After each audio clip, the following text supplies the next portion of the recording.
Hey everybody, this is Benji Bruce here with SpeakingLifestyle.com, and I have someone on the line named Forbes Riley. And Forbes, in case you guys don't know who she is, well, I was trying to figure out an introduction for Forbes because she has done so much, it's ridiculous. And I was sitting there, I was like, okay, what kind of introduction can I give her? And basically, she's sold billions of dollars worth of products. On HSN, QVC. She's all over. All you have to do is just Google her. You'll see all kinds of stuff, articles about her in Huffington Post, Forbes. I mean, everywhere. She's done everything. And I can't do her justice by giving an introduction. So I really recommend you guys just kind of Google her and just see everything she's done. So Forbes, are you there? Well, I am very here, and it's yes, you can call me every morning and tell me how wonderful I am, or we can, and I do think it's important for people to be specifically keyed into why into someone like me, and I'll tell you what, I'm someone who comes from Long Island, New York. Grew up talking like this with basically no money. My dad was an inventor and a magician and a crazy out there thinker, but sadly, when I was a teenager, he put his hand in a printing press and spent 3 years in the hospital having 15 different operations when I was a teenager. And I think you want to listen to people who come from nothing and have figured out how to make it. Because people who get stuff handed to them or, hit the lottery, those aren't people whose stories I care about. So I share a story of how, on my own, pretty much, with lots of love and support from family and friends, which you created an empire, fitness, wellness, health, business. And then I perfected a couple of key components that I am now passing on to other people, and they can easily get and change their life instantly. One, I've now figured out how you can sell my fitness product in 90 seconds, and anybody can make money with it, and we'll maybe get to that. But most importantly, the concept of how to pitch. And nobody teaches this. It's crazy. They'll teach you how to sell stuff. I hate being sold. They'll teach you how to do leadership. They'll tell you how to do closing. My thing is I was a pretty shy kid. And when you look at my pictures, I think they're pretty beautiful now, but growing up, man, I dreamed I could have looked like I look now. I was a dorky little kid who got hit in the face with a baseball bat, had a broken nose and frizzy hair, and was overweight. And what I learned through everything is how do you enroll somebody to do something that you want them to do? And that's the concept of pitching. It doesn't always end up in a sale, but when you get this, just imagine that you can get somebody to invest in your business. You can get somebody to listen to your idea, buy your service. In my case, you have to be careful who you teach this magical skill to because my 2 little kids got it. I have 12-year-old twins now. I taught them so well how to pitch that I am now forced to sit through every animated out. So careful what you wish for. Oh, perfect. It's funny. I was actually about to ask you what is a pitch, but you pretty much answered that. So the next question I got. Hang on. I will tell you what a pitch is because I think this is. People have a misconception, Benji, and you're so good at promoting what you do, and you're so good with language, and I love listening to you, so thank you for having me on your show. But most people think a pitch is, the Billy Blanks kind of thing where they're out there, hawking a product, or your used car salesman. That isn't what we're talking about. Here's how I define pitch. And by the way, I have a free ebook I can give to anybody who wants. But pitch to me is a one-sided conversation developed to elicit a positive response from somebody. So I'll give you a real quick example. I did a little pitching class, and this woman comes up to me. She's so excited. She's like, Forbes, I got it. My name is Carol Prolap of Carol Prolap Photography, and I can make your memories last forever. And she stopped talking. She said, how'd I do? And between you and I, it sucked. I said, it's not good. And she said, why? I said, because I'm not a billboard. That isn't what a pitch is. It's a one-sided conversation, but you have to do a couple of things. One, you have to make an assumption about who you're talking to. In this case, talking to Forbes Riley. I'm sorry, you're going to hear a little beep. Someone's trying to get me, but they're not nearly as important as me talking to your audience, so we'll let those beeps go by. And I said, here's how I would change your pitch. I want you to say, hi, my name is Carol Prolap. I've been a photographer for 20 years. Give her some credibility and maybe where you've been published. And then who am I talking to and what do I want to get? Forbes, I know that you're an actress and a TV host on television. You've got great pictures on Facebook. It would be my honor if I could spend an hour with you taking photographs, and you don't have to pay for them, but would you promote me then on your Facebook through social media? Hello? I would say yes. That's the pitch. You're done. You get to go home. So those are the kind of things. I did this with a class recently. I'm very good friends with Kevin Harrington. He's one of my business partners from Shark Tank. And I said to my class the other day, I said, if you're in the elevator with Donald Trump for 30 seconds, what would you say? And I had people say, oh, I'd give them my resume. I would say, you're fired. I would say, good job, I'm president, whatever it is. And then one guy in the class said, I would say, hey, do you like to shake hands with your next vice president? I said, well, that's actually pretty clever. What Kevin Harrington said when he got in the elevator with Donald was, he said, would you be interested in $4 million, give me 15 minutes of your time? Mm-hmm. The answer is, you only want a yes on a pitch. That's really all you want. And the truth is, Kevin spent 2 hours speaking to Donald based on that pitch. So if you can get this down, anything that you're thinking in your head, any idea, any dream, anything that you've got, even getting somebody to come to your charity event, getting somebody to marry you, if you nail the pitch right, think about it, you get whatever it is that you want. Yeah. Okay. So how did you learn how to pitch? Because I know a lot of people, they might maybe see you selling a spin gym or see you just selling in general, and they might think like, wow, okay, that's great, but how did you actually learn it? I'm assuming when you started, you weren't as good as how you are now. So what's like the process you went through to learn how to pitch? Okay, the process was that I've had the most ridiculously amazing mentors. I just wanted to be an actress. And I've had leads in TV series, I've done all kinds of things. It didn't quite get to the pinnacle where I was dreaming it was going to be, because I think the universe has other plans for me. And I think that really is to inspire people. Being an actress is a little self-involved. While I was acting, you always have a day job. Well, my day job, I went in one day to a production studio down in Hollywood, and there was a pen on the table, and the note said, look in the camera and sell me the pen. Now, I personally, Benji, between you, I hate being sold. I get uncomfortable when I walk into a dress store and someone tries to sell me, and to this day, I have trouble closing. That's my little weakness. But I looked at the pen, I looked at the camera, I'm in my mid-20s, and I said, funny thing about pens. My mom, when I was in college, used to write me these longhand notes in ink and sign all of them, Love, Mommy. I kept a stack of like 2.5 inches thick of this. And I know that a pen like this can reach out and touch somebody's heart. And Jake, Body by Jake, comes out of the dark, grabs my face and says, you're going to make me a lot of money. Now, this was the early days of cable television. He just started a network called the Cable Health Club, which became Fit TV. And it was an hour long of television that ran 24 times a day, if you can imagine. Tammy Lee Webb did aerobics in the beginning. They taught fitness. But the last 15 minutes of every hour, 24 hours a day, was Forbes Riley pitching different fitness products. And during the course of my time, I did the show for 5 years. I had 1,500 different products come across. And the funny thing was, I would watch Jake, who was one of my clients, as it turns out, because he had fitness products to sell, and he was a master at this. But I started to write pitches for people. Some people are prodigies when they sit down to play the piano. They know how to make great food. They cook. I don't do any of those things. I have an ear for pitching. And this came out instinctively. Jake sold that network, my friend, for $500 million, okay? We did really well. And I ended up pitching my way into doing 35 infomercials my first 5 years of infomercials. I was there in 1991 when it all happened. And the crazy thing was, I was fighting in my own head, my own body issue. I was not as fit as all these cute little models who came in, and I was always overweight, and that was kind of hard when you're selling fitness products. But I was a dancer, and I had a great working knowledge of my body, and these cute little girls in bra tops and six-pack abs and maybe fake boobs, but I'm not saying that out loud, would come in, and mine are real, just so you know, and they wouldn't know how to do this. They're like, so what do I say? What do I do? What do I stand? And I looked at them, and I just instinctively told them, look, here's what you're going to say. Here's a question I'm going to ask. Here's what you're going to tell me, and here's how we're going to get it to the audience. And maybe it's because I hate being sold so much, but I love being enrolled. If you've got a good story, I'm right there. And I uncovered, by the way, I didn't know I could teach this until recently. I have sold on television on my 25 years of home shopping and 142 national infomercials, which include the Jack LaLanne Juicer and Montel Williams Health Master, and you've seen me late night a lot of times on your television, that I didn't know I could teach this skill. And somebody, not unlike you, who's very smart, said, you got to figure out what it is you do, and is it teachable? And I broke it down and started to realize that it is. Now, it's teachable to a point, but one of the reasons that I still coach, and I've been traveling around the country actually coaching, and I coach by phone, is that part of it is the ear, is can I hear the way you pitch what you're doing, the words that you use. And I'll tell you what, most people aren't very good at pitching. I don't care how good their company is, how good their product is.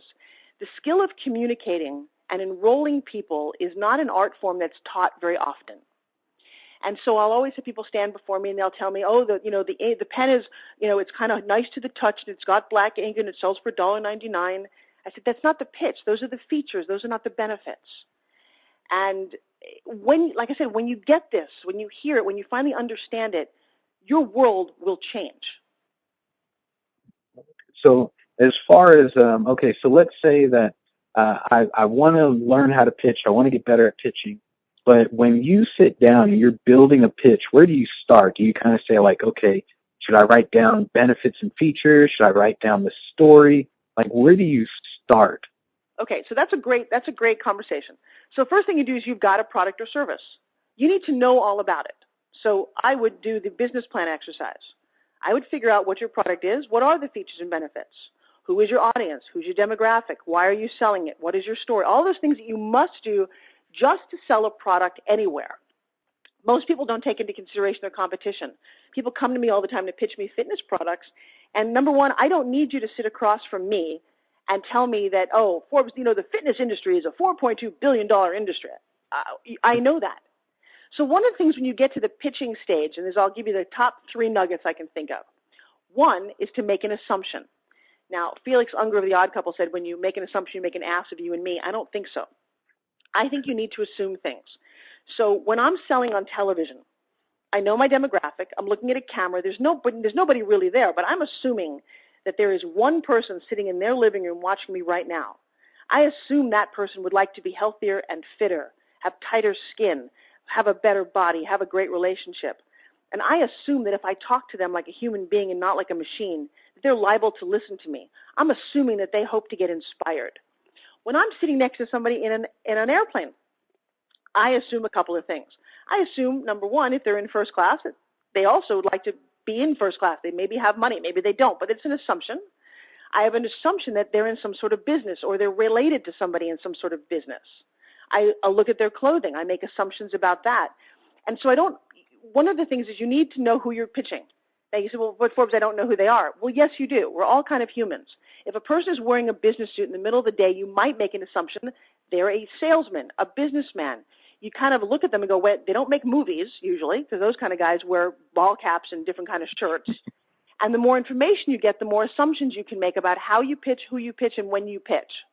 The second thing that's most important, and everybody who's in a direct marketing or an MLM company should hear this one. Do not pitch to a closed door. You must open the door before you have a right to pitch somebody, or you're just annoying. Ever have somebody come up to you and say, hey, Benji, I found this great new noni juice. God, it'll give your skin color and you can make $1,000 a month if you sell it. Right? We met these people? Yeah. They all have great products. They all don't know how to pitch you. And that's unfortunate if you're related to a few of them, because then you don't want to talk to them. Imagine if they could get the pitch down. So the pitch is something like, find the open door. So if you and I are just sitting down over dinner, I don't go, hey, you know what? I got a spin gym. Your arms look like crap. You really ought to do this. No, I don't do that. I'll start talking to you. We'll talk a little bit about health and nutrition. And you might say to me, hey, Forbes, you know what? I'm trying to get, ready for a sporting event, and there's an opening. Here's my craziest pitch ever. I'm walking down the street a couple of weeks ago in New York City, 63rd Street, and there's these 2 women next to me. I was going to say older, but I'm probably the same age they are. And they're talking loud enough that I hear it, that one of their daughters is getting married and she wants to get in shape and she was going to join one of those Weight Watcher type programs. And she said something about she wanted her arms to look better. Oh, my God, Benji, I have a product about arms. I literally stopped, said to myself, oh, my God, am I really going to do this? And I turned to them and said, hey, guys, I couldn't help but overhear your conversation. I happen to have the greatest fitness product is in my pocket. Would you mind if I just showed it to you? I had an open door with 2 strangers on the street. So you have to find that open door. Now, it's a little hard sometimes depending on what your product is. So if you're selling a protein powder, I coach some people in a multi-level marketing.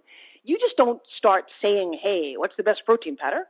You find common ground. You talk about food. You talk about nutrition. Somebody makes a comment going, the food today is just not what it used to be. Well, you're right.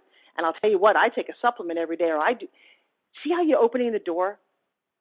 And then you carefully walk through the door, because otherwise that door slams in your face. You feel bad. You don't know what to do next.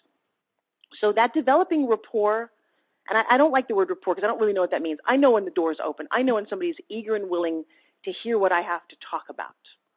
So that's a really important thing. So now you're making assumptions, you're waiting for an open door, and then you've got to really understand, how does this product or service benefit somebody else? Too often people don't think about that. I don't need things I don't need unless you help me create the need. Does that make sense? Mm-hmm. We all need to be a little fitter, a little healthier. We all need to know how to communicate better. How does your product service what they're looking for? And can you make the conversation at that moment something that they're in fact looking for? And you walk through the door, carry your assumptions with you, and give them a product that they will be better off for having in their life. Do you see how different that feels than I'm selling you something? Yeah. It actually, you're pitching, it sounds more like what Tony Robbins does. It's like an invisible pitch where they really don't feel like they're being sold anything. So it sounds like a really cool way to do everything. I was just hoping that you could describe to me, like, imagine you're selling me a spin gym, or as a matter of fact, imagine a real situation where you sold a spin gym other than the one you described. Can you walk through that process of how you sold it from beginning to end? Oh, baby, I love you. You don't even know how special you are at the moment, because I've now created the perfect pitch with Spin Gym. And I'm actually using Spin Gym to help people hit MLM. Hold on. By the way, guys, if you guys don't know, Spin Gym is one of Forbes' top fitness products ever. So just look that up. So, okay. Well, so Spin Gym describe is the a handheld fitness product it's the only product that I've actually developed from scratch. I have a U.S. patent on my exercises, and I've now sold 1.5 million of these. So here's the crazy thing, and it looks like a yo-yo. I've actually done something that I think is nothing short of miraculous, and I know this because I just taught this class this weekend for the first time in Kansas City, and I've got a whole team of people on fire. So here's the pitch for Spin Gym, and you're going to think it's crazy if you've never seen what it is.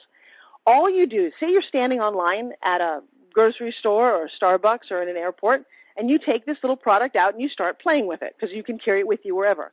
You turn to somebody and you say, hey, want to see something cool? They always say yes. Then you simply say, give me your thumbs. And they do. People just give you the thumb. They don't even know why. You put the Spin Gym in their thumbs.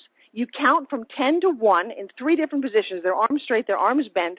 You do a little punching, and you take it away from them. And you know what they say next, Benji, every single time? Well, that's really cool. How do I get one of those? And it's $30, and people are buying Spin Gyms like crazy. For the first time in my life, I'm having other people sell my Spin Gym and enjoying this concept of this 90-second pitch. And if you can make $30 every 90 seconds, it's crazy. It's absolutely crazy. I invite you guys to go on my Facebook page and just read about the successes that people are having with my distilled concept of a pitch. Now, why is this important to you? I don't need you to be selling Spin Gyms. But let's say that you're selling protein powder. That's your business, right? Mm-hmm. Or in your case, you sell coaching. Well, now you've just met somebody. They just are like, wow, that's so cool. Thank you. They give you their $30. You give them a Spin Gym, and the Spin Gym comes in a box. Well, the nice thing is there's a level of instant gratification. They get to take the box home with them. And then you get to put something that you want inside the box. I call it the $1 million box. You could put, if it was Benji's box, you put in, hey, I also do coaching, and I do hypnosis, and I do corporate trainings, and I do whatever. If it's Susie's box, and Susie is selling noni juice, she's got that in there. And here's the other thing, is that 2 days later, you get their information. You get to call them back and say, hey, I'm so glad you bought the Spin Gym, but I'm really curious, are you doing it? Is there anything I can offer you? Can I refer you to a class? Can I send you a free video? You now have a lead that you created that's personable. You physically touch this person. I don't know how many people you touch in a day, unless you're a massage therapist or a doctor. Most of us never touch strangers. It's kind of illegal. I touch people all the time. And when you do, you create this thing that's called human to human. And I'm loving not only what I've created, but literally in this last weekend, watching people change, watching people sell a Spin Gym. And like I said, that's nice and that's wonderful, but they're also pursuing their own dreams care of this. Think about it. You're in real estate. Everybody knows lots of real estate people, but you're the guy who gave them a Spin Gym. You're the guy who touched them. You're the guy who took a moment to ask them about their health, to see how they're doing. And I believe that I'm onto something that is bigger than I ever imagined. Yeah, sounds like it. I mean, it's one of the things that I always thought was really cool about you is when you pitch, it really doesn't seem like you're selling anything. And it's like, I was wondering, like, okay, what's the difference between, let's say, you versus someone else who can't really pitch as good, or just what's the difference between someone who's good at pitching versus someone who isn't? Because it's kind of like the way you pitch is more of you plant a seed and then they let it grow rather than you just saying, here's the plant. You kind of just plant the seed and then they do the rest. So it's like, what's the difference between someone who's good at pitching and someone who isn't? I think the difference is that my dad was a magician, and I learned a valuable lesson that when you do something, you do anything, you should figure out how it's going to end. So think about this. If a magician takes a girl and he puts her in a box and he cuts her in half and he doesn't really know how the trick is going to end, that's not very good for the girl or her parents, right? So one of the things that I teach and I coach is to understand what you want. Literally, I do this exercise called What Do You Want? And most people start out with, oh, I want lots of money, I want a big house, I want to love, I want relationships, I want and they do this from their head, and it's very superficial. And you do this for a couple of minutes, Benji, and the truth is you get to a much deeper place. And you understand what is it that you really want. You know, I want, and it took me years to get to this, but I want to be told every day that I inspired somebody. Well, that isn't the person who says, I want to make a sale. I want more money to have a bigger house. So when I interact with a human being, I actually would like you at the end of this interaction to say, wow, being around you inspired me. Now, people pay me tons of money. I can get $10,000, $20,000 in a day for someone to sit with me in my office. That doesn't negate that I don't have a good business model. But I'm more interested that you left my presence and said, wow, gosh, my life will never be the same. I am so freaking inspired by her. So when someone sells you something, I think their want and their why isn't in line with what they're doing. They want to make a commission that day. They want to meet a quota. And you feel it. You feel like you're a quota. Oh, my God, if you sell another car, you made your quota. Baloney. If I sold you a new car, maybe your family is safer. Maybe you won't get stuck in the middle of the road as a little older woman and, your tires will break down because you're driving a 10-year-old jalopy. My motivation when I enroll you in something is that I believe whatever it is that I'm pitching is something that you will benefit from right now. And that's whether I'm pitching you a movie that I make no money on, a book, a piece of clothing, a new idea. I pitch all the time because I think when I'm talking to you that I've spent a lot of time researching and looking for things that are great. That's why I share on Facebook. Think about it. I find something really funny. I post it. I don't make any money off that. But I think if somebody else saw it and they smiled, wouldn't life just be a little better? So I think it came down to my true motivation behind pitching and enrolling people has never been a spin gym or to sell whatever it is you see, but it's all the messaging that goes around it. And I feel so good when you feel better. And so I think if everyone stops for a second and says, okay, what do I do for a living? Why am I doing this? Am I doing what makes me happy? That's one of the most important things. And then what is it you want? People talk to me all the time, I want to travel. I need $1 million to go travel around the world. Well, no, you don't. I was in my early 20s when I decided that I wanted to travel, and so I ended up getting a job at Club Med, and for 10 years I scuba dived and traveled around. I was in 18 different, from Cancun to Turks and Caicos. I made $15 a day, Benji. I had the time of my life. I partied, I danced, I swam, I got advanced open water certification. And then, maybe it's because I had no money growing up, I said I wanted to learn how to ski. Most people say, well, I'm going to have to pay $10,000 to go to Aspen. No. I created a job where I got to do stand-up comedy at ski resorts for Jose Cuervo Tequila as my sponsor. I'll tell you what, I did that on and off for 10 years. I skied 50 days a year, Monday through Friday, and worked on Saturdays. So when you know what your want is in life, your whole perspective on everything you do changes. And I will reckon to say most 90% of the people I've met have no idea what they want or why they do what they do, what's really important to them, why they even get out of bed in the morning. When those things become in line, everything in life is easier. And again, it goes back to you actually get what you want. Yeah. Okay. So as far as, because when you're pitching, it's like a lot of people think in terms of maybe there's a technique you're using or something like that, but it sounds like it's more of your belief in what you're selling and all that really does it, as far as that really gets the pitch to work. So I'm even listening to your languaging right now. So you keep going back to the selling. Give me a concrete example of somebody, maybe it's you, maybe it's somebody you know, who might have a challenge selling something. Give me a specific, and let me see if I can tweak this for you. Okay. Well, my brother, he's trying to do more celebrity fitness training, and I guess right now he doesn't really have a pitch, but it's more of like, what should he say to people to Great example. Yeah. First of all, I just listened to some of your languaging. First of all, you just said, my brother is trying to do this.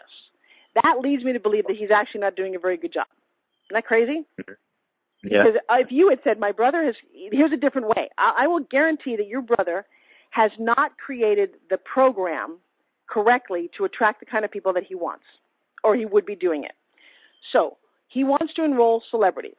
Well, he might even be a little more specific. Does he want to enroll because he's a man? Does he want to enroll A-list movie celebrities? That helps if you can get that narrow, because then you know who you're going after.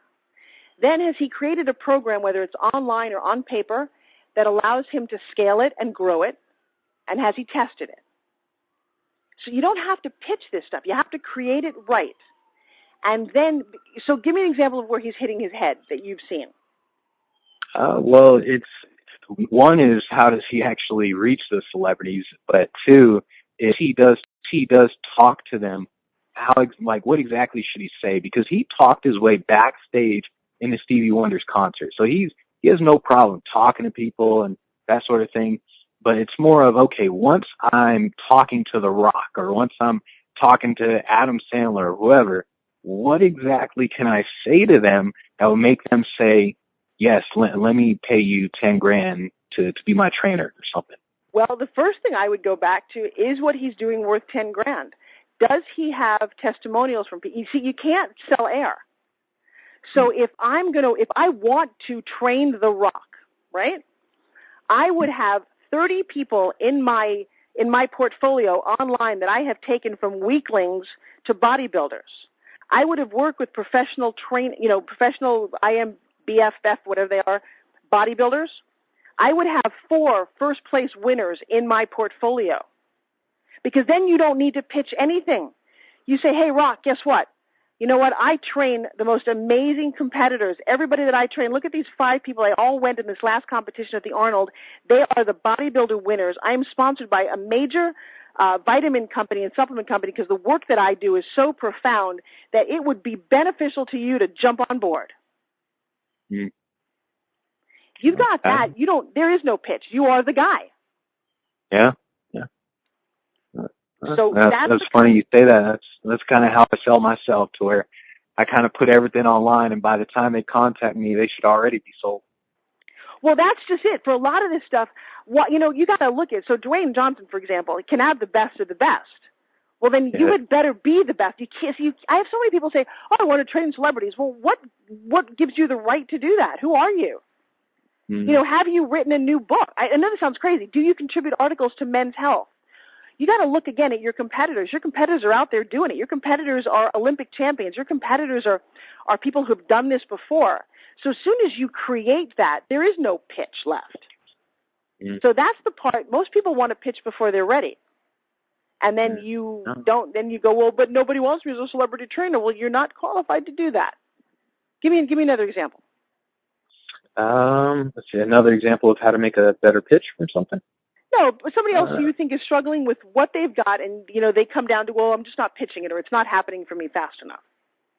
Okay, well, let's get to a speaker. Let's say a motivational speaker. I'm a motivational speaker. I want to sell myself to, let's see, a very well-known company.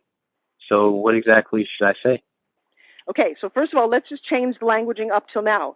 You do not want to sell yourself. That would be a very bad thing, because once you sold yourself, you've got nothing left to do. Think about the wording here.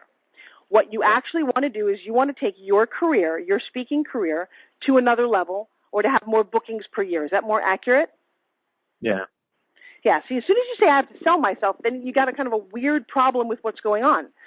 You would like to get the most prestigious A-list clients, I would assume, because you are worth that, yes? Great. Yep. So then you got to work the pitch backwards. Well, who are they already buying? Who does an A-list person go to? Well, they go to a John Maxwell. They go to a Les Brown. They go to a James. Why do they go to those people? Because those are perceived as A-list speakers. Then I go back to you and say, you never pitch before you're ready, by the way. You don't put a little leaguer in a Major League Baseball game, do you? Okay, how good the kid pitches. He's not a major leaguer.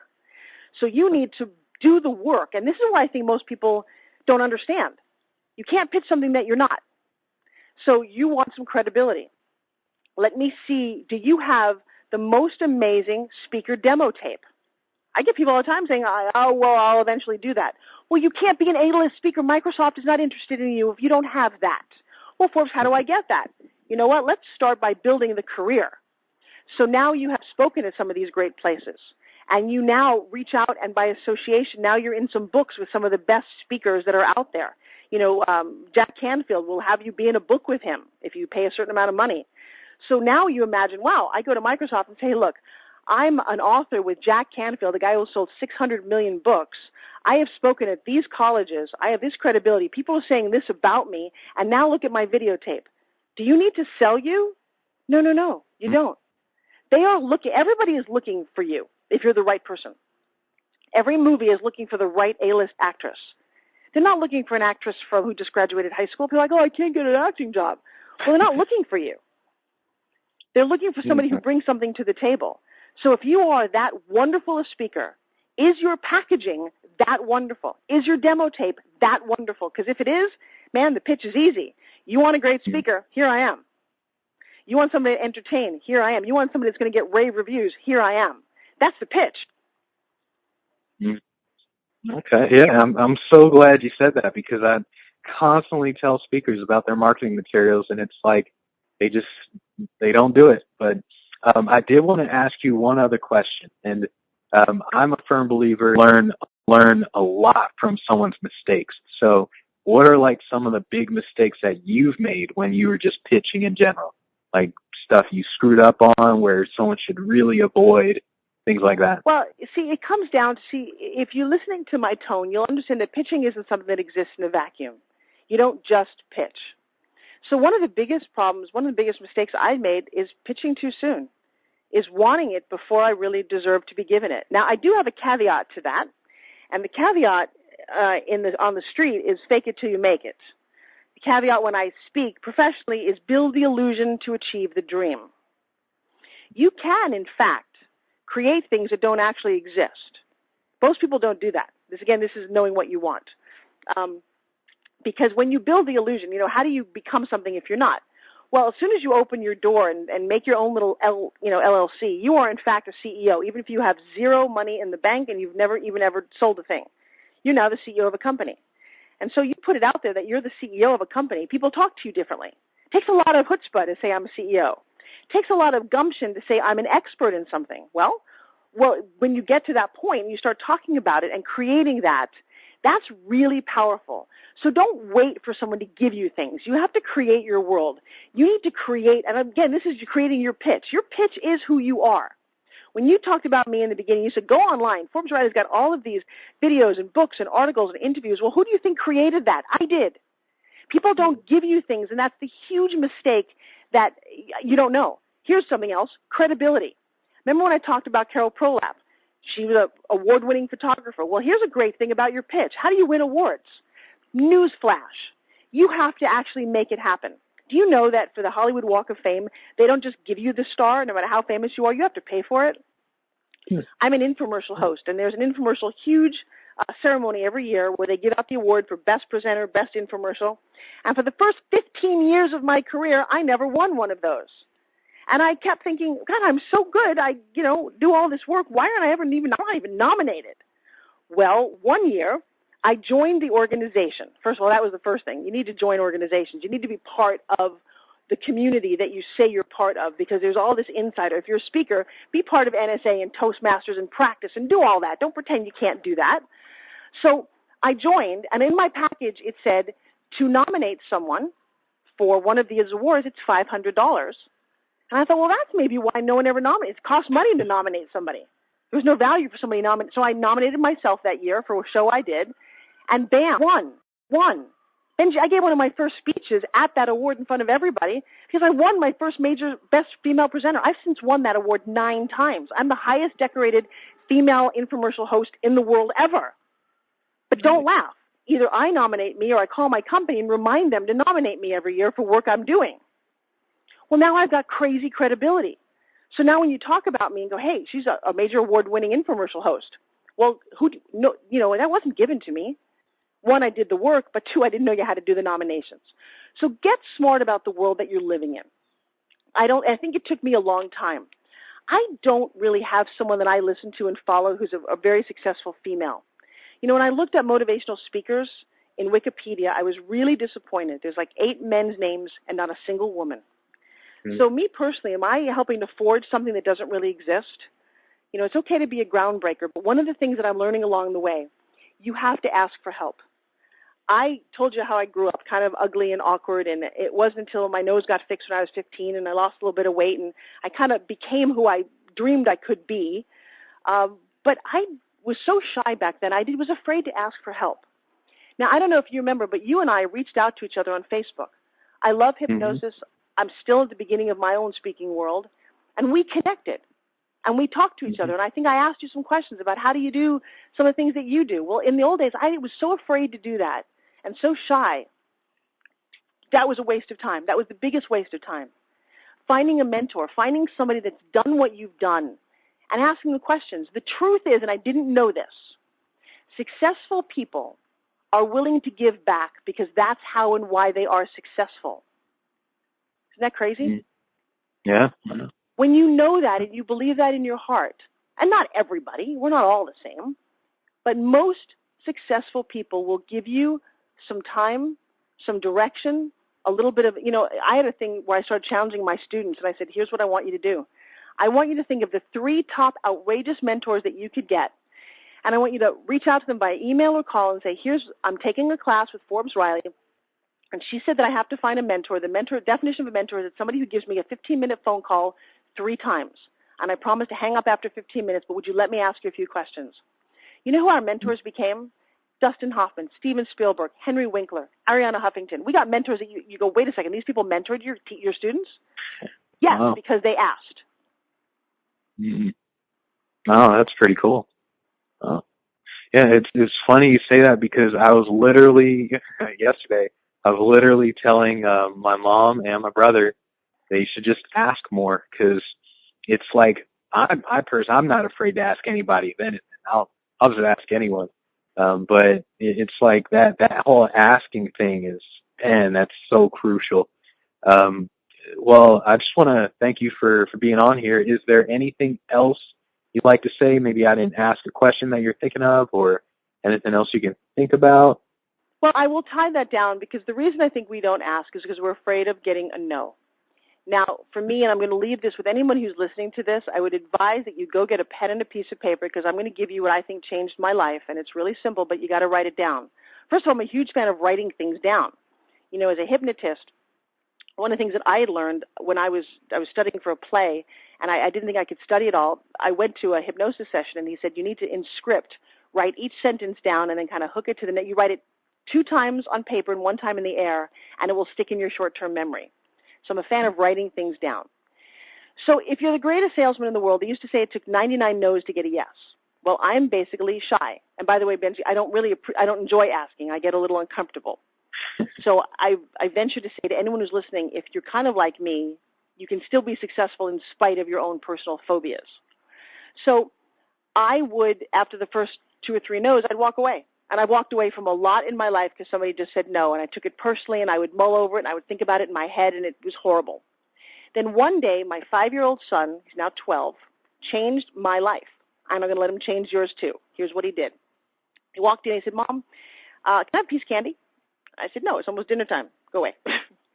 And he comes back a few minutes later, and he says, Mom, if I eat my broccoli, can I have a piece of candy? I was like, no.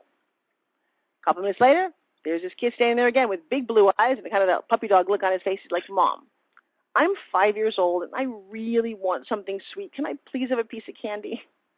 And I said, yes. Okay? Want to see the funny thing? He didn't come back again. So when I ask you, is yes mean stop or go? Actually, yes was the stop. Think about it. You ask somebody to marry you and they say yes. Do you go ask somebody else? No. It's only when you get a no do you then go on and say, maybe I should ask someone else. Yeah. So at that moment in my life, and this was 7 years ago, I discovered I rewrote the word no. I put N on the top and no, O on the bottom, and I wrote out these two words that I think about almost every day, and it's simply never-ending opportunity. When somebody says no, you say thank you. You either ask the wrong person or you ask them the wrong question, and then if you're really smart and your goal is to get a yes, you simply say to them, okay, I appreciate that you gave me a no. What would it have taken for you to give me a yes? Often they will actually give you the answer. Huge piece of ammo in your arsenal for getting yeses. I get yeses all day long. I also get no's all day long. And that changed my life. So when I get a no, I go, wow, cool, thanks. And you're like, the people are like, what? I said, no, thank you. And by the way, I'm going to ask you 3 or 4 more times because maybe your no wasn't a real no. And when you do that, you get discounts on things, you get better prices on hotels. People just like to say no immediately. So I ask them 3 or 4 times before it's a real no. And if it's a real no, I go and ask somebody else. I had one guy at a job I work with. He said, Forbes, you don't understand. No means no. When I say no, you can't go over my head. And I said, I don't work for you. That's exactly where I'm going. Stop saying no. That's awesome. Okay.